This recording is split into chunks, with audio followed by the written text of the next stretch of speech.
Hello once again, dear viewers. You're watching ERi-TV. Welcome to our news broadcast. Here are our headlines.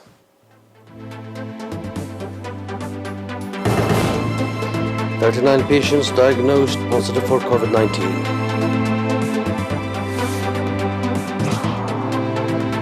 Successful anti-polio vaccination program conducted across Eritrea. Nigeria gunmen kidnap nurses and infants from hospital. Cuba evacuates 180,000 as tropical storm Elsa approaches.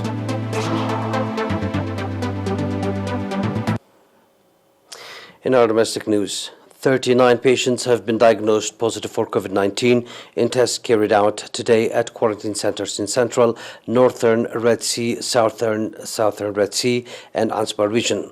From these, 22 patients are from quarantine centers in Asmara, Central region.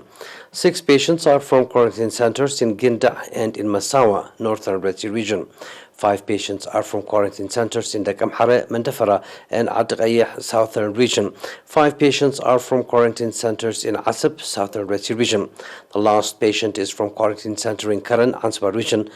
And on the other hand, 90 patients who have been receiving medical treatment in hospitals at the Central, Southern, and Gashbarka regions have recovered fully and have been discharged from these facilities. The total number of recovered patients has accordingly risen to 5,808, while the number of deaths stands at 25. The total number of confirmed cases in the country to date has risen to 6,127. Ministry of Health, Asmara, 5 July 2021.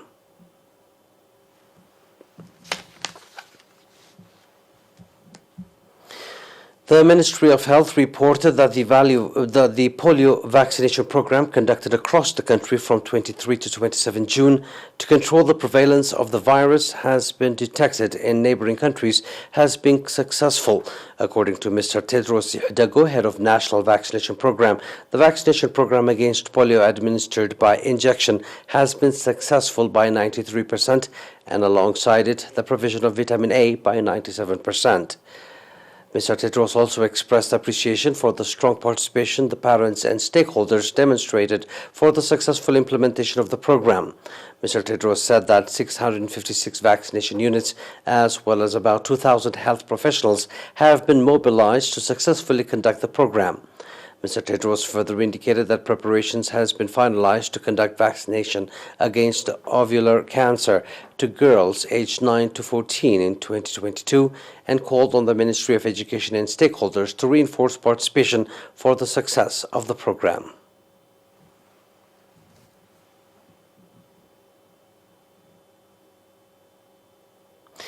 The National Union of Eritrean Women reported that commendable effort has been exerted to improve the livelihoods of women. The report indicates that various income-generating projects have been initiated with a view to enable women become self-supportive and productive members of the society. According to Ms. Elsa Gabra-Hannes, head of Socio-Economic Service, the union has invested about 7 million nakfa to organize various vaccination trainings to women aimed at developing their skills and knowledge. Regarding the role of women in the national development drives, Ms. Elsa said that women in Sarajaka subzone have planted over 90,000 tree seedlings on 58 hectares of land, and that attests to their participation in the national development programs. Ms. Elsa went on to say that commendable efforts have been exerted to avoid harmful practices and to ensure social welfare of women, as well as to develop their participation in education, agricultural activities, and land use, among others.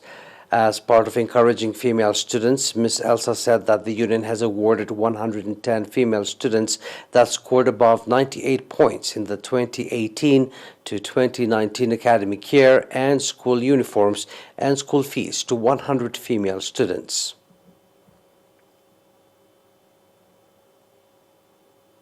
That was our domestic news. Please issue for the international right after a short break.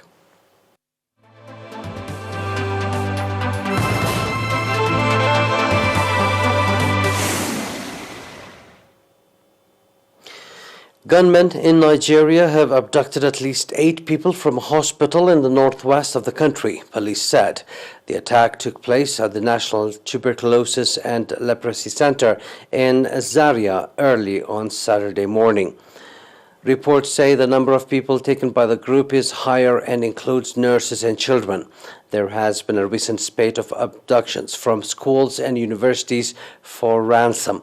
Police said the gunmen, thought to be from criminal groups known locally as bandits, opened fire on a police station in the city while they were engaged in the shootout. Another group attacked the hospital.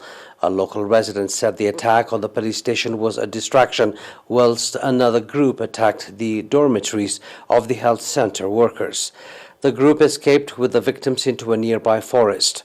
Authorities say recent attacks on schools in the northwest have been carried out by bandits, a loose term for kidnappers, armed robbers, cattle rustlers, and other armed militia operating in the region who are largely motivated by money.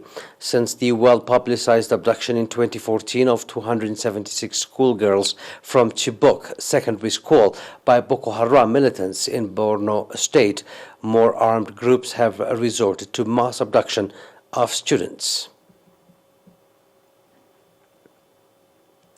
Tropical storm warning is in effect for parts of Cuba and Jamaica, as well as areas in the U.S. state of Florida. Cuba has evacuated 180,000 people across the island amid concerns Tropical Storm Elsa could cause severe flooding after 3 people were killed across the Caribbean in the storm's wake.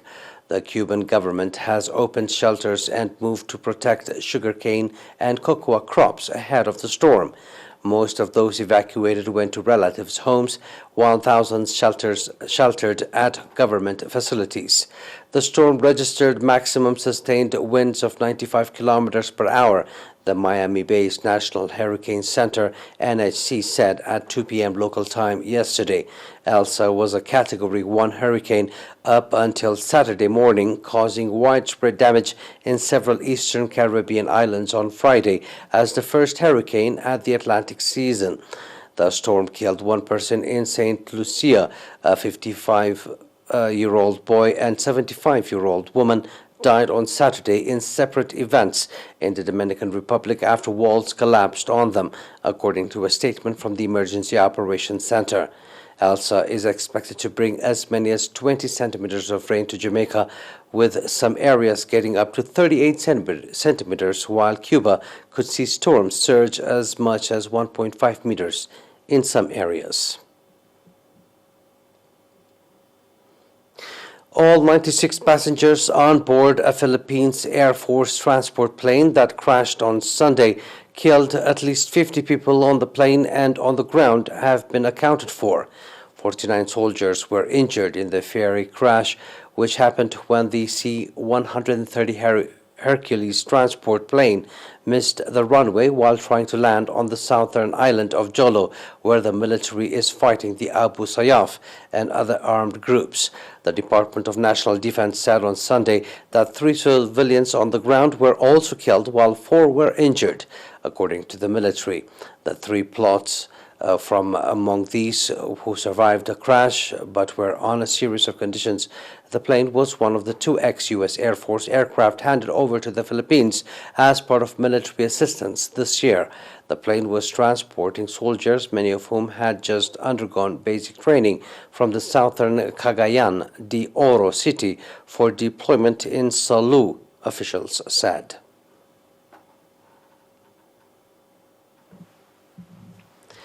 Before we close the news for tonight, let's have a recap of the headlines.